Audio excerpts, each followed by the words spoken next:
भगवत जयंती समारोह के प्रांगण में उपस्थित भगवत चरणानुरागी बंधुओं तथा भक्तिमती वात्सल्यमयी मातृशक्ति, रामकथा को आप विभिन्न विद्वानों के द्वारा श्रवण करते हैं। अपनी अपनी शैली, अपना अपना ढंग, सारे लोग भगवान की कथा का वर्णन करते हैं। भगवान की कथा इतनी गुणमयी है, इतनी आनंदमयी है और इतनी रसमयी है कि उस कथा को व्यक्ति निरंतर श्रवण करता है।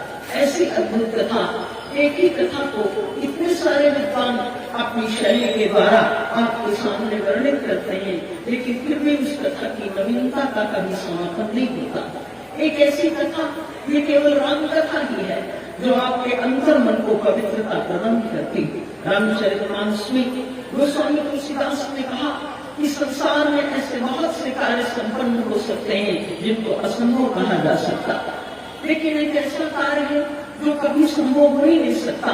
वारी मते वृत होई वर सीता के वरते बिन हरि भजन न फलतरी, ये सिद्धांत अभेद।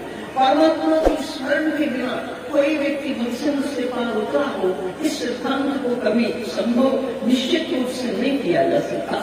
वारी मते वृत होई वर, संसार में सब कुछ संभव हो सकता है, लेकिन भगवान की कथा के द्वारा मनुष्य जीवन से पार कर सकता है। ये शाश्वत सत्य है। मेरे बंधु, प्रत्येक महान सभ्यता और संस्कृति का अपना निजी जीवन दर्शन होता है। उसी को आधार बनाकर वह जीवन जगत और विश्व की समस्याओं पर विचार किया करती। भारतीय सभ्यता और संस्कृति का शाश्वत जीवन स्रोत है इस विश्व की मूल शक्ति के प्रति अखंड, अटल, अनंत और निर्द्वंद विश्वास।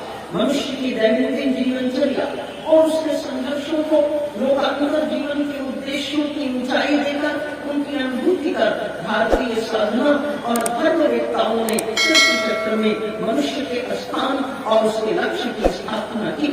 वैदिक ऋषि प्रकृति की इसी निरंतर परिवर्तनशीलता को गंभीरता से देखकर इस सत्य पर पहुंचे थे कि भगवान नारायण के सतत घूमते हुए चक्र की तरह इस दृश्यमान जगत में कहीं भी स्थायित्व का दर्शन नहीं होता।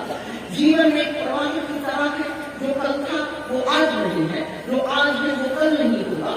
बादल आते हैं, गिरते हैं, घुमड़ते हैं, बिजलियां चमकती हैं और फिर विदा हो जाते हैं। कितनी बार बादल आए और कितनी बार चले गए, किंतु फिर भी इस जीवन में कहीं स्थायित्व का दर्शन नहीं हो सका।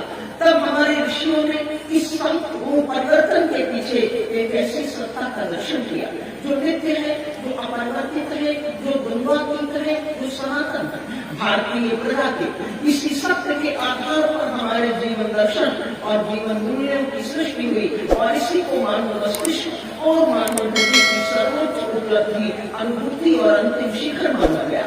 इस प्रकार जीवन को आध्यात्मिक स्तर पर अंतर्नियोजित और सार्थक करना ही मानव सत्ता का चरम उद्देश्य है। इस सिद्धांत को घोषित भी किया गया एवं स्वीकृत भी किया गया।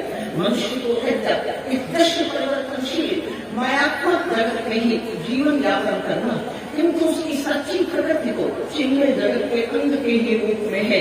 वह भगवत सिंधु में लहराती हुई चिन्मय तरंग है।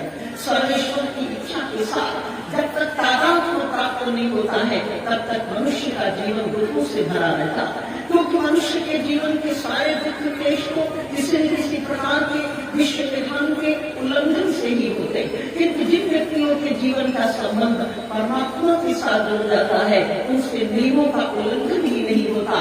साथ ही उस व्यक्ति के जीवन की सारी व्यवस्था परमात्मा स्वयं संचालित करते हैं। करत सदा तिनकी रखवारी, जिन बालक पालन महता। जिन व्यक्तियों ने अपने जीवन का समर्पण अपने आराध्य के चरणों में किया है, उन्हें अपने जीवन की व्यवस्था स्वयं नहीं करनी पड़ती, किंतु उनके जीवन की व्यवस्था परमात्मा स्वयं वही करता।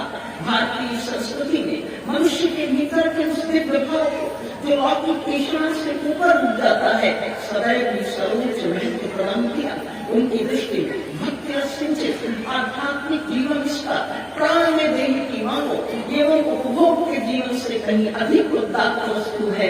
आध्यात्मिकता का अर्थ होता है मन प्राण से महान, विश्वरूप और विश्वातीत किसी तत्व को अंगीकार करना और उस महत्ता तत्व के साथ गहन संबंध जोड़ने और उसे पाने के लिए संगीत की तरह आनंद फैलाते हुए और उमड़ते हुए ऊपर उठना।